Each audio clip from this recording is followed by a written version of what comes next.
にちは、あごひげバイクチャンネルです。今日ご紹介するのはこちら、B ラインモトですね。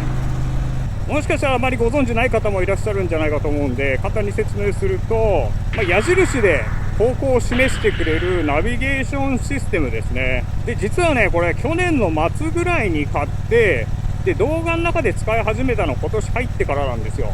サブチャンネル含めて結構ね、質問とかコメントをいただくことが多くて、でね、なんでねコメントもらうことが多いのかなってちょっと思ったんですけど、これね微妙にね高いんだよね。プラスチックとメタルがあるんですけど、メタルだと3万円ちょい。果たしてその値段に見合った効果があるのかっていうのが気になるところだと思うんですよ。で、実際レビュー動画見ても結構ねいいことしか言ってないんだよね。私別にこれ案件とか何でもないので、思うところをそのままお話ししていこうかなと思います。この動画では主に3つですね、構成としては。まず1つ目はなんで私これ買ったのか。あと2つ目は、実際のところどうなのっていうところをお伝えして、で、最後に、普段はこうやって使ってますよっていうのをカメラ2台使って、ちょっと詳しくお話ししていこうかなと思います。交差点とかはもちろんなんですけど、陸橋の分岐とか、日本だとまだあんまりないけど、ラウンドアバウトとか、あとは高速のね、ジャンクションとかどうなのかなっていうのをお伝えしていこうかなと思います。購入検討している方の参考になればいいなと思うので、ぜひ最後までご覧ください。私もともと音声ナビを使ってたんですよ。スマホの Google マップで行き先設定して、で音声だけ Bluetooth でヘルメットのスピーカーに飛ばして聞くっていうのをやってたんですね。で、1年ぐらいそれで過ごしてたんですけど、結構ね、不便に思うところがあって、一つはね、自分がね、今どこに向かってるのかね、わかんなくなることがあるんですよね。音声案内って当たり前ですけど声だけじゃないですか。で、交差点なんかでは右です、左ですとかね、ちゃんと言ってくれるんですけど、ただ直線に入ると、しばらく直線ですって言うじゃないですか。でね、あとどれぐらい直線続くのか、いつ右折するんだろうとか、いつ左折するんだろうっていう心構えができなくて、ちょっとね、ドキドキするんですよ。っていうか、実際こう、聞き逃したりすると、終わったみたいなことがね、ちょいちょいあって、今どこに向かってて次どっち曲がるんだろうっていうのが分かんないのはね、結構不安になるんですよね。それが1つ目ですね。で、2つ目はね、これでね、結構痛い目を何度か見たんだけど、Bluetooth の問題なんですけど、接続がね、たまに切れるんですよ。しばらく直進ですって言った後に、何かしらのエラーで Bluetooth 切れちゃうと、延々まっすぐ進むんですよ。で、これさすがにおかしいなって気づいた時にはもうだいぶ行き過ぎてるみたいなことがね、結構過去にあって、それで、これはちょっと音声ナビだけだとまずいなっていうので探したんですよ、他のナビを。スマホナビにしなかった理由は3つあって、1つはね、落とすでしょ。あと2つ目は、やっぱ振動でカメラが死ぬ。で、3つ目は、これ結構大きいんですけど、私ね、あんまりハンドル周りをごちゃごちゃさせたくないんですよ。できるだけこう目の前はすっきりさせたいなと。で、いい方法ないかなと思って見つけたのがこいつなんですよね。 B ラインモト。ただね、値段が高かったんだよね。やっぱり3万前後するので、ただ矢印示すだけのデバイスが3万ちょっとでしょ。ちょっと高えなと思ったんだけど、そのシンプルさは他にないなと思って買ったんですよ。じゃあ実際のとここれどうなのっていうところをお話ししたいなと思うんですけど、まずね、私に限って言うと、その音声ナビからいわゆる視覚的に見れるナビになったので、アップグレードかなと思ってるんですよ。なのでそういった点では大満足。あとはスマホつけなくていいっていう点もかなりいいですね。なんですけど、今スマホのナビを使ってる人でこっちにしたいなって思ってる人はちょっとね、注意した方がいいと思うんですよ。基本的にはね、ダウングレードになるので、自分が何を優先したいかっていうのをちょっと考えて購入検討した方がいいかなと思います。さっき言ったその値段、値段がちょっと高めっていうのはあるんですけど、できるだけ目の前をスッキリさせたいっていう人にはおすすめですね。なんだけど、漠然とこうナビが欲しいなっていう人には、私はこれはおすすめしませんね。なのでちょっとね、目的が違うような気がするんですよね。スマホのナビと大きく違うのここだなって思ったのが一つあって、それはね、マップが見れない。当たり前だけどね。マップが見れないってどういうことかっていうと、例えばちょっとコンビニ行きたいなとか、そろそろガソリン入れなきゃなっていう時に、スマホのナビがついてると交差点で止まった時とかね、信号待ちとかに近くにないかなって軽く見れるじゃないですか。このナビはそれができないんですよ。性質上仕方ないんですけどね。そこがね、普通のナビと唯一違うとこで、大きく違うとこだと思いますね。なので、今までスマホのナビ自分がどうやって使ってきたかっていうのを、よく考えてから購入検討するといいんじゃないかなと思うんですよね。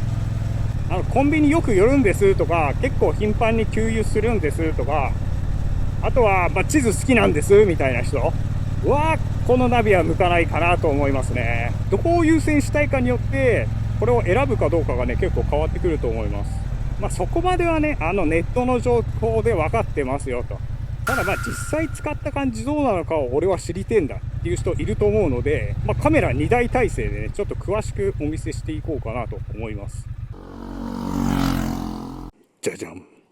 今回こんな感じですね。ボタンが4つついてて、一番上が電源ボタンです。あとは操作ボタンですね。で、電源を入れると、こんな感じ。基本的に運転中は本体の操作はほぼ行わないですね。で、マウントは2種類用意されてて、1個はこのゴムバンドで止めるタイプですね。で、もう1個は GoPro マウントでこんな感じでネジ止めするタイプですね。私は試乗したりするので、これを使ってます。これね、かなり便利ですね。取り付けはこうやってね、ねじってつける感じですね。あと、行き先の設定は全部スマホで、スマホのナビですね。起動するとこんな感じで、お気に入りの場所と、あとルートがこう、いくつかね、保存できるようになってますね。で、最近のアップデートで追加されたのはこのレコードかな。本当に記録だけですね。ナビも何もしないで、こっちにも表示は出ないんですけど、ただ走行記録がつけたいっていう人にはいいモードだと思いますね。で、あとは過去の履歴、こんな感じでバーッと出てきて、で、1個ずつね、こう見ることができるんですよ。で、時間と距離と、あと平均速度ですね。めっちゃ速い。今走ったルート良かったなっていう場合は、オプションでルートをセーブすることもできますね。じゃあ今日どっか行くぞっていう時は、このプランライトを押してあげて、ここから好きなところを選んであげます。こんな感じですね。で、基本設定は、高速使うになっているので、距離的にかなり短いんですけど、今高速使うルートが設定されてます。もちろん下道で行くよっていうのもできるので、アボイドトールスでピッとやると、こんな感じで。Google がベースになっているので、そこまでひどいルートにはならないですけど、ところどころね、お察しな、ルート案内されることはあります。で、例えばルートをちょっと遠回りしたいなっていう時は、この青くなっている部分とか適当に押してあげて、そうするとピンが出てくるので、これを、動かしてあげると。そうするとこういう感じで経由地を選ぶことができるようになってます。で、あとは別に今みたいにルート引っ張らなくても、例えば佐賀行くぞとかね、押してあげると、これはゴールとして設定されるんですけど、こんな感じで、新たにポイントが追加されると。順番、スタートとエンドを入れ替えたりだとか、あとは途中のね、立ち寄るポイントをこう入れ替えることもできるので、私ツーリング行く前もこれとにらめっこな感じですね。あと面白いのはこのヒートマップかな。自分がどこ行ったっていうのがこうパッと見てね、わかると。で、一番遠く通ってるところが色濃くなってる感じですね。で、こんな感じで、ちょいとこうルートを設定してあげて、あとこうってやるとこっちに行き先が飛びますよという形になってます。じゃあ実際に走ってみましょう。B ラインモードで今ナビをしながら走ってます。で、表示の内容をお話しすると、まず矢印が進む方向です。今現在進む方向ですね。で、その横にあるこの丸ポチ、これが次の曲がり角を示してます。で、下にある距離が、次の曲がり角までの距離ですね。で、上についてるこのメーターみたいなのは、工程がどこまで進んだかですね。で、今の表示だと、4.4 キロ、4.3 キロ先を右折っていうことになりますね。その音声ナビで不安のあった、次どれぐらい先でどこ曲がるんだろうっていうのが解消されるんです、このナビだと。なので、事前にね、こうやって右折レーンに行っとこうかなということができるんですね。ただね、その曲がり角近くなったらまた説明しますけど、結構ね、慣れが必要なところがあって、実際見てもらった方が分かりやすいと思うので、曲がり角までワープしましょうか。はい、ワープ。はい、戻ってきました。キロメーター表示からメートル表示に変わりました。さあ、今残り200メートルです。ここかな。で、見てほしいのはこのメートル表示なんですよ。これ見てください、今。36メートルってなってるでしょ。これ36メートル先で右折しなさいよっていうことなんですけど、何あのバイクすげえかっこいい。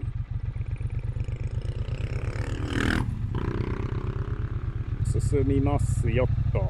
で、ここで今19、約20メートルぐらいか。どうですこれ、感覚的に。交差点入る前に0メートルかなっていう感覚なんですよね。なのでね、結構手前からこう曲がるんだなっていう準備が必要になってきます。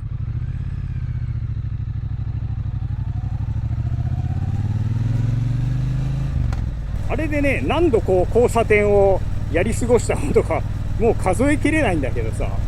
あと170メートルで曲がりますよ。もう交差点ここしかないから、ここだなっていう風にわかるんだけど、なんかね、この、あと何メートルっていう表示と、この目で見る感覚がね、ちょっとね、一致しないことがあるんですよね。私は気持ちとしては、交差点の、直前とか、ど真ん中ぐらいで0メートルになるんですよね。ならない？みんなならないかな。なんだけど、これは交差点のど真ん中行っても、さっき見てもらった通り20メートルぐらいね残ってるんですよ。ここもそうね。これはまあちょうどいいぐらいか。どうだろうこれ、他に使ってる人いたらコメント欲しいんだけどな。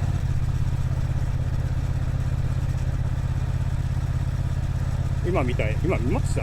なんかでバグったでしょ。もうたまにねこういうことなの。あれみたいなね。これを右折ですと。ここもちょうどいいね。ここはまあ交差点の真ん中で曲がるぐらいのイメージですね、距離数的には。はい、今出ましたね。高速乗ろうと思うので、インターチェンジに入っていきます。で、分岐の表示はこういう形で出るんですよ。これ結構ね、分かりやすいですよね。これなかなか親切な表示だと思いますよ。これですね。はい、入っていきます。まあ、ちょっとだけですけど、高速乗って、高速だとどんな感じになるのかっていうのをね、ちょっとお見せしようかなと思います。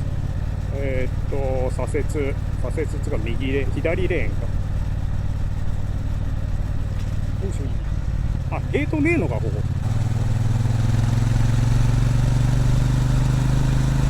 で、表示はこんな感じ。高速乗ってるとずっと。高速って次の区間までって距離かなりあるじゃないですか。なんだけど、次どっち曲がってねっていうのはもうあらかじめ出るんですよ。で、当然交差点はないので、こういう分岐の表示だけですね、基本は。で、残り何キロっていうのが出ると。これね、私結構お気に入りなの。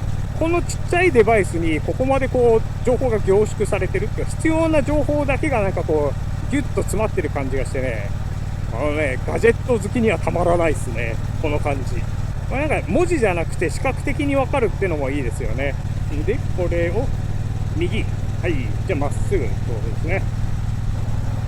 ちょっとなんかね、表示っていうか、実際の道路と表示が違いますけど、まあ、どっち進むかっていうのは分かりますよね。まあ、あんまり高速乗り慣れてないと結構ドキドキしますからね。特に初めて行く高速なんかは、なんか地名もよくわかんないし、なんなら漢字読めないしみたいなね。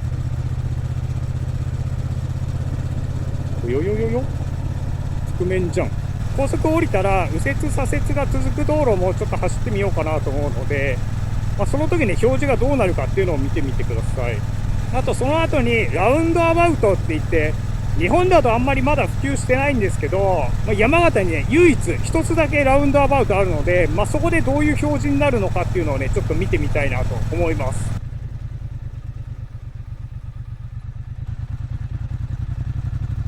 次が左ですね。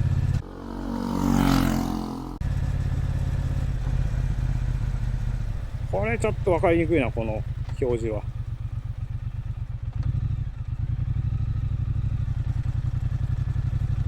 で、またすぐ左ですね。結構あれだね、ごちゃごちゃするね、こういう道路通ると。ちょっと今のとこ分かりにくかったな。ちょっとつうか、知ってるからさ、分かるけどさ、知らない人だったら分かんないじゃねえかな、今の。ちなみにラウンドアバウトはこんな感じになります。ではね、山形県唯一のラウンドアバウトに行ってみたいと思います。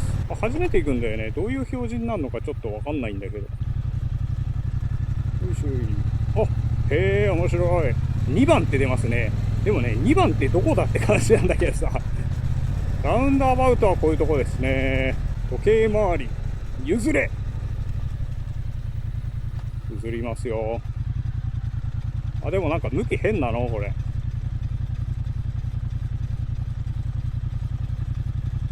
ああ、ちょっとバグるね、やっぱり。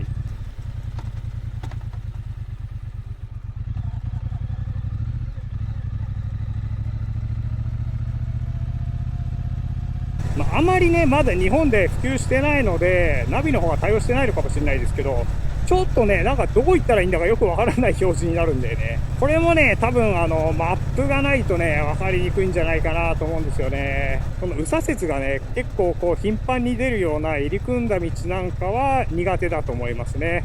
スマホのナビから変えるともうデメリットしかないので、言い切っちゃいますけど、デメリットしかないですよ。まあ、それ相応の覚悟で、乗り換えた方がいいかなと思います。はい、というわけで、B ライン元ご紹介しました。この動画気に入っていただけたら高評価お願いします。また今後もこういったデバイスとかグッズの紹介だったり、バイクの試乗動画なんかも出していくので、よろしければチャンネル登録をお願いします。ではまた次回の動画でお会いしましょう。バイバーイ。ててれてれれれてんてんてんてん。